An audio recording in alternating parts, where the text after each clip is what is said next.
అందరికీ నమస్కారం. 40 సంవత్సరాల రాజకీయ చరిత్రను చెప్పుకు తిరుగుతున్న అయ్యన్న పాత్రుడి గారి ఒక కళ ఎన్నో సందర్భాల్లో ఆయన చెప్తూ ఉండేవాడు. ఈ ప్రాంతం అంతా కూడా ఒక మెడికల్ కాలేజీ తేవాలా, అది నా కళ అని చెప్పి ఆయన ఎన్నో సందర్భాల్లో చెప్పినా ఆయన సాధించలేని పరిస్థితి. ఆ కళని 5 సంవత్సరాలు ఎమ్మెల్యేగా చేసిన మన దొమ్మన్న నాయకుడు పెట్ల ఉమాశంకర్ గణేష్ గారు ఆయన కళని సాకారం చేసిన పరిస్థితి ఈరోజు మన నియోజకవర్గ ప్రజలందరూ కూడా గమనించాలని చెప్పి ఈ సందర్భంగా తెలియజేస్తూ ఉన్నా.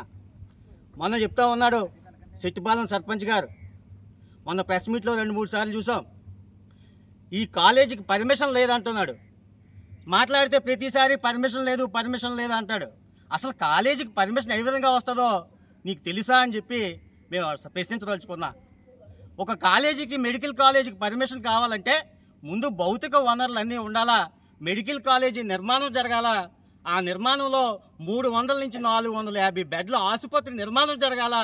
అప్పుడు నేషనల్ కమిటీ ఒకటి వచ్చి ఎన్ఎంసి, నేషనల్ మెడికల్ కమిటీ అనే ఎన్ఎంసి కమిటీ ఒకటి వచ్చి ఇక్కడ అన్నీ బాగా ఉంటే ఆ కమిటీ పరిశీలన చేసి ఇక్కడ డాక్టర్స్ ఉండాలి, అదేవిధంగా నర్సింగ్ ఉండాలి, వీళ్ళందరూ కరెక్ట్గా ఉన్నారా లేదని పరిశీలన చేసిన తర్వాత ఈ కమిటీ సిఫార్సు చేస్తుంది.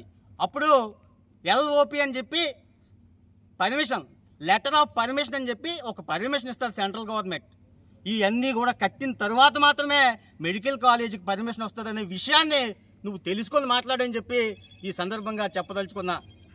అంతేకాదు ఈరోజు పర్మిషన్ వచ్చిన తర్వాత 100 సీట్లు ఉంటే ఆ 100 సీట్లు కూడా పేదలకు ఇస్తారు.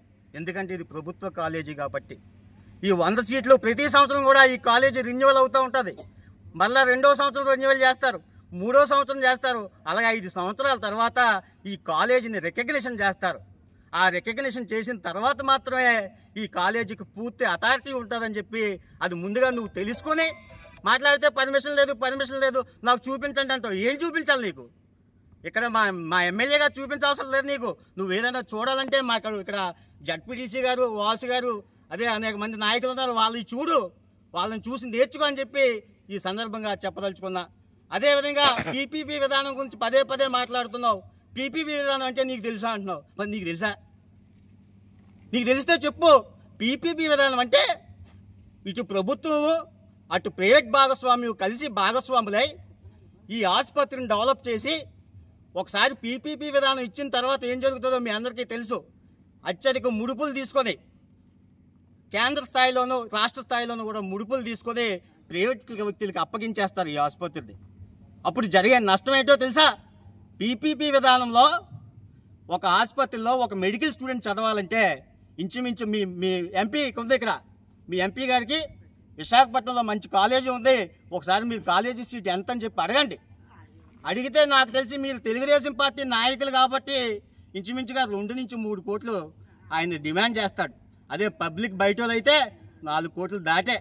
ఈ 5 సంవత్సరాల కాలానికి 5 కోట్లు ఇంచుమించుగా ఒక మెడికల్ స్టూడెంట్కి ఖర్చు అవుతుంది ప్రైవేట్ కాలేజీ అయితే.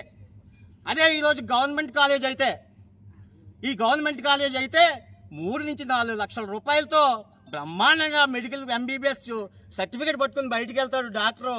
దానివల్ల మరి ఈ ప్రాంతానికి, ఈ జిల్లా మొత్తం కూడా మంచి జరుగుతుంది.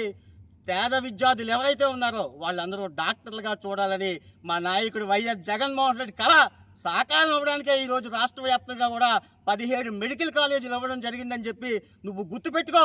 మీ నాయకుడి దగ్గర తెలుసుకో అవసరం అయితే అని చెప్పి ఈ సందర్భంగా హెచ్చరిస్తున్నాం. మరొకసారి ఈ మెడికల్ కాలేజీ గురించి నువ్వు మాట్లాడితే ఇంకా మాట్లాడవు. నువ్వేమైనా నీ టీం తీసుకురా, ఇదే ప్రాంతంలో ఇక్కడే మా నాయకులు మండల స్థాయిలో మా నాయకులందరూ వచ్చి నువ్వు మీరు తేల్చుకొని ఒక డిబేట్ పెట్టుకొని ఎవడు తెచ్చాడు ఈ మెడికల్ కాలేజ్ అని చెప్పి రెడీ అని చెప్పి నువ్వు రెడీ అయితే మేము కూడా డేట్ చెప్పు, సమయం చెప్పు, మేము వచ్చి ఇక్కడే మాట్లాడతామని చెప్పి ఈ సందర్భంగా తెలియజేసుకుంటూ సెలవు తీసుకుంటున్నా. అదేవిధంగా ఈరోజు కూటమి ప్రభుత్వం అది చేసాం ఇది చేసామని చెప్తా ఉన్నారు. నిన్న ఎంఆర్ఓ ఆఫీస్ దగ్గర, ఎండి ఆఫీస్ దగ్గర పడిగాపులుగా వస్తున్నారు టీచర్లు. చాలా బాధాకరం. ఈ టీచర్లు ఈ కూటమి ప్రభుత్వాన్ని నెత్తిన పెట్టుకొని మరి బ్రహ్మాండంగా ఈరోజు మిమ్మల్ని మీకు మంచి మెజారిటీ ఇచ్చి మిమ్మల్ని ఆ కుర్చీలో కూర్చోబెడితే ఈరోజు వాళ్ళ పరిస్థితి చూస్తే ఘోరం. మరలా మీరు సునామీ చేస్తారు ఆ టీచర్లే. మిమ్మల్ని నిత్య నిలువున ముంచేస్తారు. ఇది చూసుకోండి, గుర్తు పెట్టుకో అని చెప్పి సందర్భంగా తెలియజేసుకుంటూ సెలవు తీసుకుంటున్నా.